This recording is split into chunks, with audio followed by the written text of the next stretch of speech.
ಕರುನಾಡಿಗೆ ನಮಸ್ಕಾರ. ಇವತ್ತು 5 ಏಪ್ರಿಲ್ 2025. ನನ್ನ ಜೀವನದ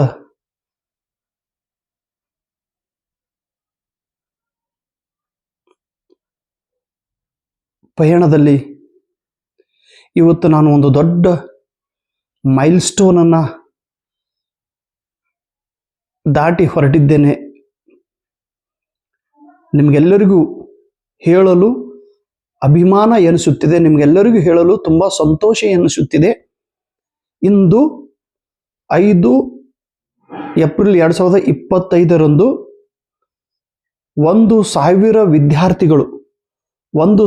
ವಿದ್ಯಾರ್ಥಿಗಳು net, KSET, Maharashtra set exam, Goa set exam,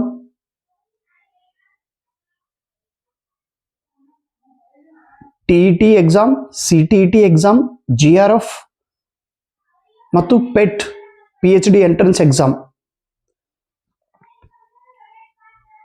ಮತ್ತು ಇತರ ರಾಜ್ಯಗಳ ಸೆಟ್ ಎಕ್ಸಾಮ್, ಹೀಗೆ ನನ್ನ ಕಡೆಯಿಂದ ನೇರವಾಗಿ ಮಾರ್ಗದರ್ಶನ ಪಡೆದು, ನನ್ನ ಕಡೆಯಿಂದ ಇಂಡೈರೆಕ್ಟ್ ಮಾರ್ಗದರ್ಶನ ಪಡೆದು, ನನ್ನ ಪುಸ್ತಕಗಳನ್ನು ಓದಿ, ನನ್ನ ಅನುಭವಗಳನ್ನು ಕೇಳಿ ನೆಟ್ ಮತ್ತು ಕೆಸೆಟ್ ಪರೀಕ್ಷೆಯಲ್ಲಿ ಉತ್ತೀರ್ಣರಾದ ಒಟ್ಟು 1,000 ವಿದ್ಯಾರ್ಥಿಗಳು ನನ್ನ ಒಂದು ಲಿಸ್ಟ್ನಲ್ಲಿ ಇದೆ. ಹೀಗಾಗಿ 1,000 ವಿದ್ಯಾರ್ಥಿಗಳು, ಇವರೆಲ್ಲರೂ ನನ್ನ ಕಾಂಟ್ಯಾಕ್ಟ್ದಲ್ಲಿ ಇರುವಂಥ ವಿದ್ಯಾರ್ಥಿಗಳು. 1,000 ವಿದ್ಯಾರ್ಥಿಗಳ ಹೆಸರು, ಅವರ ಹೆಸರು,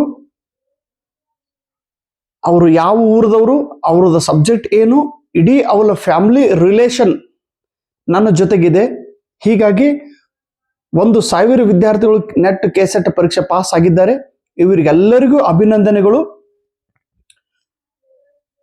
ಬೇರೆಯವರು ಪಾಸ್ ಆಗಿದ್ರು, ಅವ್ರ ಹೆಸರು ನನಗೆ ಗೊತ್ತಿಲ್ಲ, ಅವ್ರದ್ದು ಕಾಂಟ್ಯಾಕ್ಟ್ ನನಗೆ ಗೊತ್ತಿಲ್ಲ. ನನಗೆ ಗೊತ್ತಿರುವಂಥ ಲಿಸ್ಟ್, ನನಗೆ ಗೊತ್ತಿರುವಂಥ ವಿದ್ಯಾರ್ಥಿಗಳು, ಪರೀಕ್ಷೆ ಪಾಸ್ ಆದಮೇಲೆ ನನಗೆ ಹೇಳಿದಂಥ ವಿದ್ಯಾರ್ಥಿಗಳು 1,000 ವಿದ್ಯಾರ್ಥಿಗಳಿದ್ದಾರೆ.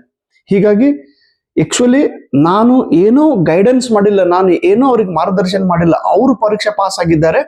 ಆದರೆ ದಾನಯ್ಯ ಸರ್, ನಿಮ್ಮ ಸಲಹೆ, ನಿಮ್ಮ ಮಾರ್ಗದರ್ಶನ, ನಿಮ್ಮ ಪುಸ್ತಕ, ನಿಮ್ಮ ವಿಡಿಯೋಗಳಿಂದ ನಾವು ಪ್ರೇರಣೆಗೊಂಡು, ಅನುಭವ ಪಡೆದುಕೊಂಡು, ಜ್ಞಾನ ಪಡೆದುಕೊಂಡು, ಕೌಶಲ್ಯ ಪಡೆದುಕೊಂಡು KSET, Maharashtra set exam, net exam, TET exam, CTET exam pass ಆಗಿದ್ದೀವಿ ಅಂತೇಳಿ ಅಭಿಮಾನದಿಂದ ನನ್ನನ್ನು ಹೇಳಿದ್ದಾರೆ. ಹೀಗಾಗಿ ನಿಮ್ಗೆಲ್ಲರಿಗೂ ತುಂಬು ಹೃದಯದ ಹಾರ್ದಿಕ ಅಭಿನಂದನೆಗಳು. ಮತ್ತು ಈ ನನ್ನ ಕೆಲಸದಲ್ಲಿ ನನಗೆ ಸಹಾಯ ಮಾಡಿದ ನನ್ನ ಫ್ಯಾಮಿಲಿ ಮೆಂಬರ್ಸ್ ಅವರಿಗೆ, ನಮ್ಮಪ್ಪ,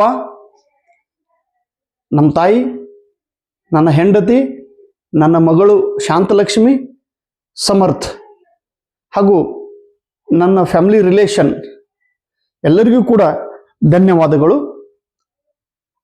ಈ ಕೆಲಸ ಮಾಡುವಾಗ ಶಾಲೆಯ ವತಿಯಿಂದ ಸಹಕಾರ ಮಾಡಿದ್ದಕ್ಕಾಗಿ ಶಾಲೆಯ ಮತ್ತು ಸಂಸ್ಥೆಗೆ ಕೂಡ ಧನ್ಯವಾದಗಳು. ನನಗೆ ಸಹಕಾರ ನೀಡಿದ ನನ್ನೆಲ್ಲ ಗೆಳೆಯರಿಗೆ ಕೂಡ ತುಂಬು ಹೃದಯದ ಧನ್ಯವಾದಗಳು. ನನ್ನ ಕೆಲಸವನ್ನು ಸಮಾಜದ ಎದುರಿಗೆ ಇಟ್ಟಂತ ಎಲ್ಲ ರಿಪೋರ್ಟ್ಸ್ ಜನರಿಗೆ, ದುಂಡಪ್ಪ ನಂದೇ ಸರ್ ಆಗಲಿ, ರಾಹುಲ್ ಕುಲಕರ್ಣಿ ಸರ್ ಆಗಲಿ, ಸಾಕಷ್ಟು ಜನರು, ಸೋಮಶೇಖರ್ ಸರ್ ಆಗಲಿ, ಕಬಾಡಿ ಸರ್ ಆಗಲಿ, ರಿಪೋರ್ಟರ್ ಸಾಕಷ್ಟು ಜನರಿದ್ದಾರೆ, ರಮೇಶ್ ಭಂಡಾರಿ ಸರ್ ಆಗಲಿ, ಸ್ವಾಮಿರಾವ್ ಸರ್ ಆಗಲಿ, ಎಲ್ಲ ಅಕ್ಕಲಕೋಟೆ ತಾಲೂಕಿನ ಪತ್ರಕಾರರ ಸಂಘಕ್ಕೂ ಕೂಡ ನಾನು ಧನ್ಯವಾದ. ನನ್ನ ಕೆಲಸಕ್ಕಾಗಿ ನನಗೆ ಒಂದು ಪ್ರೇರಣೆ ನೀಡಿದ ಎಲ್ಲ ದಣ್ಣೂರು ಸರ್ ಅವರಾಗಲಿ, ಎಲ್ಲರಿಗೂ ಕೂಡ ಧನ್ಯವಾದ. ಹಾಗೂ ನನ್ನ ಕಷ್ಟದ ಸಮಯದಲ್ಲಿ ನನಗೆ ಧೈರ್ಯ ನೀಡಿದ, ನನಗೆ ಮಾರ್ಗದರ್ಶನ ನೀಡಿದ ನನ್ನ ಗುರುಗಳಿಗೂ ಕೂಡ ನಾನು ಧನ್ಯವಾದ ಹೇಳುತ್ತಾ, ನನ್ನ ಒಂದು ಚಿಕ್ಕ ಜರ್ನಿಯನ್ನು ನಿಮ್ಮ ಎದುರಿಗೆ ಹೇಳಲು ಇಷ್ಟಪಡುತ್ತೇನೆ. 2013ರಲ್ಲಿ ನಾನು ನೆಟ್ ಮತ್ತು ಕೆಸೆಟ್ ಎಕ್ಸಾಮ್ ಬಗ್ಗೆ ಪ್ರಿಪರೇಷನ್ ಮಾಡಲು ಪ್ರಾರಂಭ ಮಾಡಿದ್ದೆ. ನೆಟ್ ಕೆಸೆಟ್ ಬಗ್ಗೆ ನನಗೇನೂ ಮಾಹಿತಿ ಇರಲಿಲ್ಲ. ಆ ಸಮಯದೊಳಗೆ ಪ್ರಕಾಶ್ ಸ್ವಾಮಿ ಅನ್ನುವ ನನ್ನ ಗೆಳೆಯ ಗಳೂರಿಗಿದವರು, ಇಲ್ಲಿ ಅಕ್ಕಲಕೋಟೆ ತಾಲೂಕಿನ ಗಳೂರಿಗೆ ಊರಿನವರು. ಅವರು ಪ್ರೈಮರಿ ಸ್ಕೂಲ್ ಟೀಚರ್, ಆಟಪಾಡ್ಯದೊಳಗೆ ಟೀಚರ್ ಆಗಿದ್ದಿದ್ರು. ಅವರು ಪರೀಕ್ಷೆ ಪಾಸ್ ಆಗಿ ಅಕ್ಕಲಕೋಟೆಗೆ ಬಂದಿದ್ರು ತಮ್ಮ ಊರಿಗೆ ಹೋಗೋ ಸಲುವಾಗಿ. ಬಸ್ ಸ್ಟ್ಯಾಂಡ್ದೊಳಗೆ ಅವ್ರು ಭೇಟಿಯಾಗಿದ್ರು. ನಾನು ಅಲ್ಲಿ ಬಸ್ ಸ್ಟ್ಯಾಂಡ್ದೊಳಗೆ ಕೋರೆಯವರ ಅಂಗಡಿ ಒಳಗೆ ನಾನು ಪೇಪರ್ ತಗೊಳಕ್ ನಾನು ಅವಾಗ ಲೋಕರಾಜ್ಯ ನ್ಯೂಸ್ ಪತ್ರಿಕೆ ತೆಗೆದುಕೊಳ್ಳಕ್ಕೆ ಹೋಗಿದ್ದೆ. ಅವಾಗ ಅವ್ರು ಭೇಟಿ ಆಗಿದ್ರು. ಸರ್ ನೀವು ಆವತ್ತಿನ ದಿವಸ ಅವರು ಮಹಾರಾಷ್ಟ್ರ ಸೆಟ್ ಎಕ್ಸಾಮ್ ಪಾಸ್ ಆಗಿದ್ದು ಪತ್ರಿಕೆದೊಳಗೆ ಬಂದಿತ್ತು ಸುದ್ದಿ. ದಾನಯ್ಯ ನಾನು ಮಹಾರಾಷ್ಟ್ರ ಸೆಟ್ ಎಕ್ಸಾಮ್ ಪಾಸ್ ಆಗೀನಿ, ಇವತ್ತು ಪೇಪರ್ದೊಳಗೆ ನಾನು ಸುದ್ದಿ ಬಂದೈತಿ. ಅವರು ಸೈನ್ಸ್ ಸ್ಟೂಡೆಂಟ್, ನಾನು ಆರ್ಟ್ಸ್ ಸ್ಟೂಡೆಂಟ್. ಇಲ್ಲಿ ಅಕ್ಕಲಕೋಟೆದೊಳಗೆ ನಾವು ಕಲ್ತಿದ್ದೀವಿ. ಅಭಿಮಾನ ಅನಿಸ್ತದೆ ನಮ್ಮ ಗೆಳೆಯನ ಬಗ್ಗೆ ಕೇಳಿ. ದಾನಯ್ಯ ನೀನು ಎಕ್ಸಾಮ್ ಬರೀ, ನಿನಗೆಲ್ಲ ನಾನು ಸಹಾಯ ಮಾಡ್ತೀನಿ ಅಂತೇಳಿ. ಆ ಎರಡು ಮಾತುಗಳು, ನೀನು ಎಕ್ಸಾಮ್ ಬರೀಬೇಕು, ನಾನೆಲ್ಲ ಸಹಾಯ ಮಾಡ್ತೀನಿ ಅನ್ನುವ ಎರಡು ಪ್ರೋತ್ಸಾಹದ ನುಡಿಗಳು ನನ್ನ ಜೀವನಕ್ಕೆ ಬದಲಾವಣೆಯನ್ನು ಉಂಟು ಮಾಡಿತ್ತು. ಮುಂದೆ ಅವರು ಮಾರ್ಗದರ್ಶನ ಪಡೆದು KSET NIT net exam preparation ಮಾಡ್ಲಿಕ್ಕೆ ಸ್ಟಾರ್ಟ್ ಮಾಡಿದ್ದೆ. 2013, 14, 15 ಔಟ್ ಸ್ಟ್ಯಾಂಡಿಂಗ್ ರಿಸಲ್ಟ್ ಬಂದ್ಬಿಡ್ತೆ ನಂದು.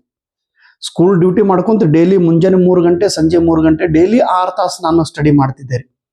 ನೆಟ್ ಸೆಟ್ ಬಗ್ಗೆ ಏನು ಗೈಡೆನ್ಸ್, ಏನು ಮಾಹಿತಿ ಇರಲಾರ್ದ ವ್ಯಕ್ತಿ ಸತತವಾಗಿ ಅದನ್ನು ಓದುತ್ತಾ 2015 ಮಹಾರಾಷ್ಟ್ರ ಸೆಟ್ ಎಕ್ಸಾಮ್ ಇಡೀ ರಾಜ್ಯಕ್ಕೆ I got first rank. 270 marks ನಾನು ಬಂದಿತ್ತು. ಅದೇ ಸಮಯದೊಳಗೆ ಬೇರೆ ಬೇರೆ ಎಲ್ಲಾ ರಾಜ್ಯದ ಸೆಟ್ ಎಕ್ಸಾಮ್ ಅನ್ನು ಬರೆದು ಬಿಟ್ಟಿದ್ದಾರೆ. ಎಲ್ಲ ಕಡೆ ರಿಸಲ್ಟ್ ಬಂದುಬಿಟ್ಟಿತ್ತು. ಪರೀಕ್ಷೆ ಪಾಸ್ ಆಗಿದ್ದೆ. ಮುಂದೆ ನನ್ನ ಸುದ್ದಿಯನ್ನ ಪತ್ರಿಕೆದೊಳಗೆ ಬಂದಿತ್ತು. ಆ ಸುದ್ದಿಯನ್ನು ನೋಡಿ ಅಕ್ಕಲಕೋಟೆ ತಾಲೂಕಿನ ಒಬ್ಬರು ಪ್ರೈಮರಿ ಸ್ಕೂಲ್ ಟೀಚರ್ ಭೀಮಾಶಂಕರ್ ಮಾತ್ರೆ ಅಂತೇಳಿ ಅವ್ರು ಓಡಿ ಬಂದಿದ್ರು. ಸರ್ ನನಗೂ ಸ್ವಲ್ಪ ಗೈಡೆನ್ಸ್ ಮಾಡ್ರಿ, ನಾನು ಮಹಾರಾಷ್ಟ್ರ ಸೆಟ್ ಎಕ್ಸಾಮ್ ಬರೀಬೇಕು. ನಂದು ಸಬ್ಜೆಕ್ಟ್ ಇಂಗ್ಲೀಷ್ ಇದೆ, ಇಂಗ್ಲೀಷ್ ಮಾಹಿತಿ ಕೊಡಿ ಸರ್ ಅಂತೇಳಿ. ಫಸ್ಟ್ ನಾನು ಗೈಡೆನ್ಸ್ ಮಾಡಿದ್ದು ಭೀಮಾಶಂಕರ್ ಮೇತ್ರೆ ಸರ್ ಅವರಿಗೆ. ಭೀಮಾಶಂಕರ್ ಮಾತ್ರೆ ಇವ್ರಿಗೆ ಗೈಡೆನ್ಸ್ ಮಾಡಿದ ತಕ್ಷಣ ಇವರು ಮಹಾರಾಷ್ಟ್ರ ಸೆಟ್ ಎಕ್ಸಾಮ್ ಅನ್ನ ಪಾಸ್ ಆದರು. ನನಗೆ ಗೈಡೆನ್ಸ್ ಸಿಕ್ಕಿದ್ದು ಒಬ್ಬ ಪ್ರೈಮರಿ ಸ್ಕೂಲ್ ಟೀಚರ್, ಯಾರು ಪ್ರಕಾಶ್ ಸ್ವಾಮಿ. ನಾನು ಗೈಡೆನ್ಸ್ ಮಾಡಿದ್ದು ಪ್ರೈಮರಿ ಸ್ಕೂಲ್ ಟೀಚರ್ಗೆ. ಹೀಗಾಗಿ primary school teacher Prakash Swami ಅವ್ರ ಗೈಡೆನ್ಸ್ ನನಗೆ ಸಿಕ್ಕಿತ್ತು, ನನ್ನ ಗೈಡೆನ್ಸ್ ನಮ್ಮ ಭೀಮಾಶಂಕರ್ ಸರ್ ಸಿಕ್ಕಿತ್ತು. ಹೀಗಾಗಿ ಅವರು ಪರೀಕ್ಷೆ ಪಾಸ್ ಆದರು. ಅದಾದ ನಂತರ ನನ್ನ ಜೀವನದೊಳಗೆ ಅನೇಕ ಅಪ್ ಅಂಡ್ ಡೌನ್ಸ್ಗಳು ಪ್ರಾರಂಭ ಆಗಿದ್ದು. ಗೊತ್ತಿರಲಾರ್ದ ಕೌಟುಂಬಿಕ ಸಮಸ್ಯೆಗಳು, ಶಾಲೆಯ ಸಮಸ್ಯೆಗಳು, ವೈಯಕ್ತಿಕ ಜೀವನದ ಸಮಸ್ಯೆಗಳು, ಆರ್ಥಿಕ ಸಮಸ್ಯೆಗಳು, ಕೌಟುಂಬಿಕ ಸಮಸ್ಯೆಗಳು ಅಂದ್ರೆ ಎಲ್ಲರಿಗೂ ಗೊತ್ತಿರ್ತೈತಿ. ಅನೇಕ ಸಮಸ್ಯೆಗಳು ಉದ್ಭವ, ಅದು ಬಿರುಗಾಳಿ ಅಂತ ಸಮಸ್ಯೆಗಳು ಬರ್ತಾ ಇದ್ದಿದ್ದು. ಹೀಗಾಗಿ ಬೇರೆಯವ್ರಿಗೆ ಗೈಡೆನ್ಸ್ ಮಾಡುವಂತ ತಾಳ್ಮೆ ನನಗಿರಲಿಲ್ಲ. ನಾನೇ ಕಷ್ಟದೊಳಗೆ ಸಿಕ್ಕೊಂಡು ಬಿದ್ದಿದ್ದೆ. ಅದೇ ಸಮಯದೊಳಗೆ 2016 ಬುಕ್ ಕೂಡ ಪಬ್ಲಿಷ್ ಮಾಡಿದ್ದೆ.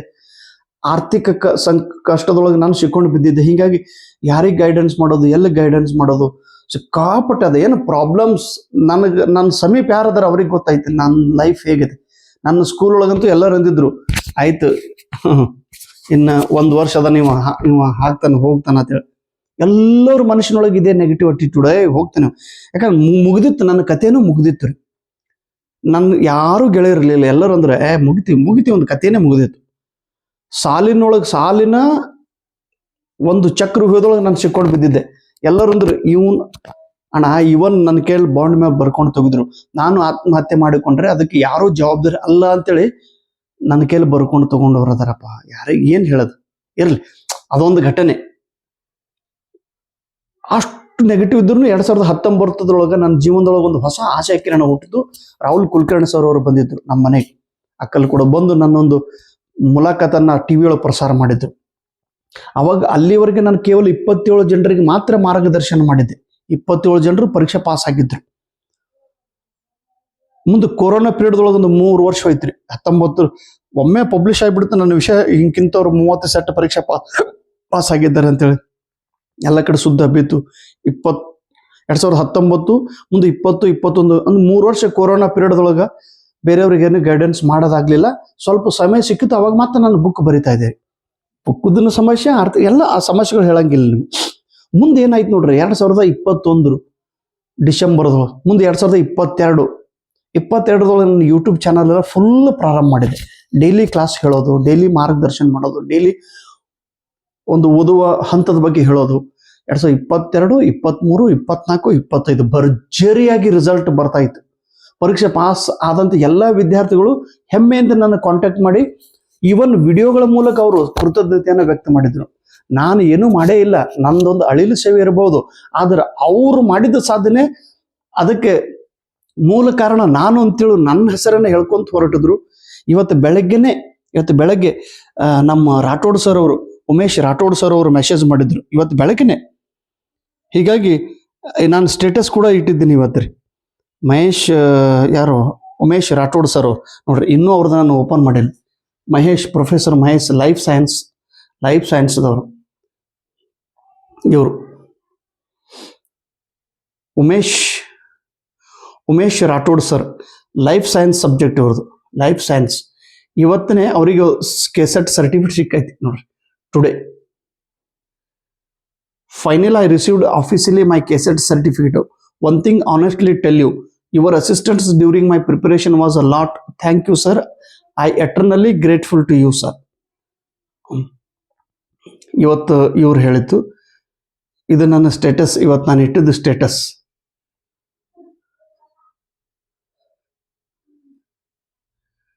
ಒಂದು 1000 ಸ್ಟೂಡೆಂಟ್ಸ್ ಕ್ವಾಲಿಫೈಡ್, 1,000 ವಿದ್ಯಾರ್ಥಿಗಳು ಪಾಸ್. ಹೇಳೋ ತಾತ್ಪರ್ಯ ಏನು ಗೊತ್ತದ್ರಿ? ಈ 9 ವರ್ಷದೊಳಗೆ ಇಲ್ಲಿಂದ ಇಲ್ಲಿವರೆಗೆ ಒಂದು ಇನ್ಫಾರ್ಮಲ್ ಗೈಡೆನ್ಸ್ ಸ್ಟಾರ್ಟ್ ಮಾಡಿ ಇವಾಗ ನಾನು ಕಂಪ್ಲೀಟ್ ಆಗಿ ಫೋಕಸ್ಡ್ ಗೈಡೆನ್ಸ್ ಮಾಡ್ತಾ ಇದ್ದೀನಿ. ನನ್ನ ಅನುಭವಗಳನ್ನು ದಯವಿಟ್ಟು ತಾವು ತೆಗೆದುಕೊಳ್ಬೇಕು. ಮತ್ತು ನೇರವಾಗಿ ಮೊದಲಿಗೆ ನಾನು ಫೋನ್ ಒಳಗೆ ಎಲ್ಲರ ಜೊತೆ ಮಾತಾಡ್ತಿದ್ದೆ, ಎಲ್ಲರಿಗೂ ಹೇಳ್ತಿದ್ದೆ. ಈಗ ಫೋನಿನೊಳಗೆ ಮಾತಾಡುವಷ್ಟು ನನ್ನ ಬ್ರೈನ್ ಕೆಪಾಸಿಟಿ ಇಲ್ರಿ. ನನಗೊಂದು ಸ್ವಲ್ಪ ಸಿಟ್ಟಿನ ಪ್ರಮಾಣ ಹೆಚ್ಚಾಗೈತ್ರಿ. ಸ್ಕೂಲ್ ಕೆಲಸ ಸಿಕ್ಕಾಪಟ್ಟಿ ಲೋಡ್ ಆಗೈತಿ, ಪರ್ಸ್ನಲ್ ಕೆಲಸಗಳು. ಹೀಗಾಗಿ ಫೋನ್ ಒಳಗೆ ನಿಮ್ದೆಲ್ಲ ಫೋನ್ ಸ್ವೀಕಾರ ಮಾಡಿ ಫೋನ್ ಒಳಗೆಲ್ಲ ಹೇಳೋದು ಅಸಾಧ್ಯದ ಮಾತಾಗ್ಯದ. ಹೀಗಾಗಿ ದಯವಿಟ್ಟು ತಪ್ಪು ತಿಳ್ಕೊಬೇಡ್ರಿ. ವಿಡಿಯೋದೊಳಗೆಲ್ಲ ಮನಸ್ಸು ಬಿಚ್ಚಿ ನಾನು ಪ್ರಾಮಾಣಿಕವಾಗಿ ವಿಡಿಯೋದೊಳಗೆಲ್ಲ ಹೇಳ್ತಾ ಇದ್ದೀನಿ. ಯೂಟ್ಯೂಬ್ ವಿಡಿಯೋದೊಳಗೆಲ್ಲ ಕರೆಕ್ಟಾಗಿ ಅದನ್ನು ಕೇಳ್ರಿ. ಸ್ವಲ್ಪ ಪೇಷನ್ಸ್, ಸಹನಶೀಲತೆ ಅಂತ ಕೇಳ್ರಿ. ಎವ್ರಿಥಿಂಗ್ ಪ್ರತಿಯೊಂದನ್ನು ನಾನು ಬಿಚ್ಚಾಗಿ ವಿಡಿಯೋದೊಳಗೆ ಹೇಳಿದ್ದೀನಿ ರೀ. ಮತ್ತು ವಿಡಿಯೋ ನೋಡೋದಂದ್ರೆ ಒಂದು ಸಿರೀಸ್ ಪ್ರಕಾರ ನೀವು ನೋಡ್ಕೊಂತ ಹೋಗ್ಬೇಕು, ಅಂದಾಗ ನಿಮ್ಗೆಲ್ಲ ಕಂಪ್ಲೀಟ್ ಆಗಿ ಅರ್ಥ ಆಗೋದು. ಸೊ ನನ್ನ ವಿಡಿಯೋಗಳನ್ನು ನೋಡ್ತಾ ಇರ್ರಿ. ಮತ್ತು ಒಂದು ಹೆಜ್ಜೆ ಮುಂದಿಟ್ಟು ಸಾಧ್ಯ ಆಯಿತು ಅಂತಂದ್ರೆ ನನ್ನ ಬುಕ್ಗಳನ್ನು ಕೂಡ ತಾವು ತೆಗೆದುಕೊಳ್ಬೇಕು. ಯಾಕಂದ್ರೆ ನನ್ನ ಬುಕ್ಕು ಇದು 10 ವರ್ಷದ ಅನುಭವ ಐತಿ. ನನ್ನ ಬುಕ್ಕು ಈಗ 1,000 ಜನರು ಪರೀಕ್ಷೆ ಪಾಸ್ ಆಗ್ತಾರ ಅಂದ್ರೆ ಏನಾದ್ರೂ ಇದ್ದಿರ್ಬೇಕಲ್ರಿ. ನಾನೇ 79 ಟೈಮ್ಸ್ ನಾನು ಪರೀಕ್ಷೆ ಪಾಸ್ ಮಾಡಿದ್ದು ಅಂದ್ರೆ ನಾನು ಭಾಳ ಶಾಣೆ ಅಲ್ರಿ. ಆದ್ರೆ ನನಗೆ ಏನೋ ಒಂದು ಹಂತ ಗೊತ್ತಾಯ್ತು, ಓಹೋ ಇದೇ ಕೇಳ್ತಾನೆ, ರಿಪೀಟ್ ಪ್ರಶ್ನೆ ಇಲ್ಲಿಂದೇ ಬರ್ತಾ ಇದೆ, ಪ್ರಶ್ನೆ ಇದೇ ಕೇಳ್ತಾರ ಅನ್ನೋ ಒಂದು ಐಡಿಯಾ ಬಂದ್ಬಿಡ್ತು. ಅದೇ ಐಡಿಯಾ ಜೆರಾಕ್ಸ್ ಮೆಟೀರಿಯಲ್ ಕೊಡ್ತಾ ಇದ್ದೀನಿ. ಫಿಸಿಕ್ಸ್ ಕ್ವಶನ್ಸ್ ಇಂಪಾರ್ಟೆಂಟ್, ಕೆಮಿಸ್ಟ್ರಿದು ಇಂಪಾರ್ಟೆಂಟ್ ಕ್ವಶನ್ಸ್, ಲೈಫ್ ಸೈನ್ಸ್ದು ಇಂಪಾರ್ಟೆಂಟ್ ಕ್ವಶನ್ಸ್, ಜಾಗ್ರಫಿದು ಇಂಪಾರ್ಟೆಂಟ್ ಕ್ವಶನ್ಸ್, ಹಿಸ್ಟ್ರಿದು ಇಂಪಾರ್ಟೆಂಟ್ ಕ್ವಶನ್ಸ್, ಮ್ಯಾಥಮೆಟಿಕ್ಸ್ದು ಇಂಪಾರ್ಟೆಂಟ್ ಕ್ವಶನ್ಸ್, ಕನ್ನಡ ಲಿಟ್ರೇಚರ್ದು ಇಂಪಾರ್ಟೆಂಟ್ ಕ್ವಶನ್ಸ್, ಇಂಗ್ಲಿಷ್ ಅಂತೂ ನನ್ನ ಸಬ್ಜೆಕ್ಟ್, ಜಾಗ್ರಫಿ ಅಂತೂ ನನಗೆ ಇಷ್ಟ ಇರುವಂಥ subject, physical education important questions ಅನ್ನ ಕೊಡ್ತಾ ಇದ್ದೀನಿ. ಪೇಪರ್ 2 ನನ್ನ ಕಡೆ ಇರುವ ಜೆರಾಕ್ಸ್ ಬಂಡಲ್ ಅನ್ನು ಕಂಪಲ್ಸರಿಯಾಗಿ ಓದ್ರಿ ನೀವು. ಅದು ರಿಸಲ್ಟ್ ಬಂದಾಗ ನಿಮ್ಗೆ ಗೊತ್ತಾಗ್ತದ ಅದರೊಳಗೆ ಏನು ವ್ಯಾಲ್ಯೂ ಐತೆ ಅನ್ನೋದು. ಮತ್ತು ನೀವು ಇನ್ನೊಬ್ರು ನಾವೇನು ಕರಿತೀವಿ, ಇನ್ನೊಂದು ನಂಬಿಕೆ ಅಂದ್ರೆ ಕಂಪ್ಲೀಟ್ ನಂಬಿಕೆ ಇರಬೇಕು ಮತ್ತು ಕಂಪ್ಲೀಟ್ ಫೋಕಸ್ ಆಗಿರ್ಬೇಕು ನನ್ನ ಮೇಲೆ, ಅಂದಾಗ ನಿಮ್ಗೆ ರಿಸಲ್ಟ್ ಬರೋದು. ಸೊ ಪೇಪರ್ 1 ಬಗ್ಗೆ ಅಂತೂ ಕಾಳಜಿನೇ ಮಾಡಬೇಡ್ರಿ. ಆದಷ್ಟು ಎಷ್ಟು ಸಾಧ್ಯ ಐತೆ ಅಷ್ಟು ನಾನು ಒಳ್ಳೆಯ ಮಾಹಿತಿ ಹೇಳೋದು ನಾನು ಪ್ರಯತ್ನ ಮಾಡ್ತಾ ಇದ್ದೀನಿ. ಪುಸ್ತಕದೊಳಗೆ ಕೂಡ ಆ ರೀತಿ ಬರೆದಿದ್ದೀನಿ. ಕೆಲವೊಂದು ತಪ್ಪುಗಳು ಇದ್ರೂ ಕೂಡ ಅದನ್ನು ಸುಧಾರಣೆ ಮಾಡಿಕೊಂಡು ನಾವು ಬೆಳಿಬೇಕಾಗ್ತದ್ರಿ. ಸೊ ತಪ್ಪದ ಮೇಲೆ ಫೋಕಸ್ ಮಾಡೋದಕ್ಕಿಂತ ನಡೆಯುವವನೇ ಬೀಳುತ್ತಾನೆ ಅನ್ನುವ ಮಾತನ್ನ ತಾವೆಲ್ಲರೂ ಅರ್ಥ ಮಾಡಿಕೊಂಡು ಸ್ವಲ್ಪ ನೀವು ಕೂಡ ಸುಧಾರಣೆ ಮಾಡ್ಕೊಡ್ರಿ. ಇವರು 1,000 ಜನ ಪರೀಕ್ಷೆ ಪಾಸ್ ಆಗ್ಯಾರ. ಅದ್ರೊಳಗೆ ಟೀಚರ್ಸ್ ಅದಾರ, ಅದ್ರ ಹೈಸ್ಕೂಲ್ ಟೀಚರ್ಸ್ ಅದಾರ, ಜೂನಿಯರ್ ಕಾಲೇಜ್ ಅದಾರ, ಅದ್ರ ಡಿಗ್ರಿ ಕಾಲೇಜ್ ಅವ್ರು ಅದಾರ, ಅದ್ರ ಪೊಲೀಸ್ ಅದಾರ್ರಿ, ಅದ್ರೊಳಗೆ ಇವನ್ ಕಾರ್ಮಿಕರು ಅದಾರ, ಫ್ಯಾಕ್ಟ್ರಿ ಒಳಗೆ ಕೆಲಸ ಮಾಡೋರು ಅದಾರ, ಬಸ್ ಕಂಡಕ್ಟರ್ ಅದಾರ, ಡ್ರೈವರ್ ಅದಾರ, ಟ್ರಕ್ ಡ್ರೈವರ್ ಅದಾರ, ಕಣ್ಣು ಇರ್ಲಾರ್ದವ್ರು ತಂಗಿದಾರ, ಕಾಲ್ ಇರ್ಲಾರ್ದವ್ರು ತಂಗಿದಾರ, ಅದರ ದಿವ್ಯಾಂಗ ವ್ಯಕ್ತಿಗಳದಾರ್ರಿ, ಅನಾಥ ವ್ಯಕ್ತಿಗಳದಾರ್ರಿ, ಒಬ್ಬರು ಅಪ್ಪ ಅಮ್ಮ ಯಾರು ಇಲ್ಲ ಅಂತವ್ರು ಅದಾರ. ಮತ್ತು ಇಂತಿಂತ ಎಲ್ಲಾ ಪ್ರಕಾರದ ವಿವಿಧ ಸಮಾಜದ ಎಲ್ಲಾ ವಿದ್ಯಾರ್ಥಿಗಳು ನನ್ನ ಕಡೆಯಿಂದ ನಾನು ಅಂತೇಳಿ ಅಹಮದಿಂದ ಹೇಳ್ತಾ ಇಲ್ಲ. ದಯವಿಟ್ಟು ನನ್ನ ಮಾತನ್ನ ಸ್ವಲ್ಪ ಪಾಸಿಟಿವ್ ಆಗಿ ತಗೊಳ್ರಿ. ಏನೋ ನನ್ನನ್ನ ಆದರ್ಶನಾಗಿ ಇಟ್ಕೊಂಡು ಅವರೆಲ್ಲ ಪ್ರಯತ್ನ ಮಾಡೋದ್ರು. ಮನೆಯೊಳಗೆ ಇಟ್ಕೊಂಡು ಹೌಸ್ ವೈಫ್ ಇದ್ದವರು ಪರೀಕ್ಷೆ ಪಾಸ್ ಮಾಡಿದ್ರು ನೋಡ್ರಿ. ಎಲ್ಲರೂ ಪಾಸ್ ಮಾಡುತ್ತಿದ್ದಾರೆ, ಯಾಕಂದ್ರೆ ಎಲ್ಲರೂ ಫೋಕಸ್ ಆಗಿ ಸ್ಟಡಿ ಮಾಡುತ್ತಿದ್ದಾರೆ. ಎಲ್ಲರೂ ಸಂಪೂರ್ಣವಾಗಿ ನನ್ನ ಮೇಲೆ ನಂಬಿಕೆ ಇಟ್ಟು ಅಭ್ಯಾಸ ಮಾಡುತ್ತಿದ್ದಾರೆ. ಹೀಗಾಗಿ ನನ್ನ ಬುಕ್ಗಳನ್ನು, ನನ್ನ ವಿಡಿಯೋಗಳನ್ನು, ನನ್ನ ಬುಕ್ಕನ್ನು ದಯವಿಟ್ಟು ತಾವು ತೆಗೆದುಕೊಳ್ಳಬೇಕು. ವಿಡಿಯೋಗಳನ್ನು ಆಸಕ್ತಿಯಿಂದ ನೋಡಬೇಕು ಮತ್ತು ನಾನು ಹೇಳುವ ಪ್ರತಿಯೊಂದು ಮಾತಿನ ಮೇಲೆ ವಿಶ್ವಾಸವಿಟ್ಟು ತಾವು ಮುಂದೆ ನಡೆಯಿರಿ. ನೀವು ನಿಮ್ಮ ಜೀವನದೊಳಗೆ ಯಶಸ್ವಿ ಆಗೇ ಆಗುತ್ತೀರಿ. ನೆಟ್ ಕೆಸೆಟ್ ಪಾಸ್ ಆಗೇ ಆಗುತ್ತೀರಿ. ಅಸಿಸ್ಟೆಂಟ್ ಪ್ರೊಫೆಸರ್ ನಿಮಗೆ ನೌಕರಿ ಸಿಗುತ್ತದೆ ಎನ್ನುವ ಮಾತಿನೊಂದಿಗೆ ನನ್ನ ಮಾತನ್ನು ಮುಗಿಸುತ್ತೇನೆ. ಇನ್ನೊಮ್ಮೆ ಎಲ್ಲ 1,000 ವಿದ್ಯಾರ್ಥಿ ಬಳಗಕ್ಕೆ ತುಂಬು ಹೃದಯದ ಅಭಿನಂದನೆಗಳು ಮತ್ತು ನಿಮಗೂ ಧನ್ಯವಾದಗಳು. ನೀವೆಲ್ಲರೂ ನನ್ನ ಹೆಸರು ಹೇಳಿಬಿಟ್ಟಿದ್ರಿ. ನನಗೆ ಸಪೋರ್ಟ್ ಮಾಡಿದ ಎಲ್ಲರಿಗೂ ಕೂಡ ಇನ್ನೊಮ್ಮೆ ತುಂಬು ಹೃದಯದ ಧನ್ಯವಾದಗಳು. Thank you so much.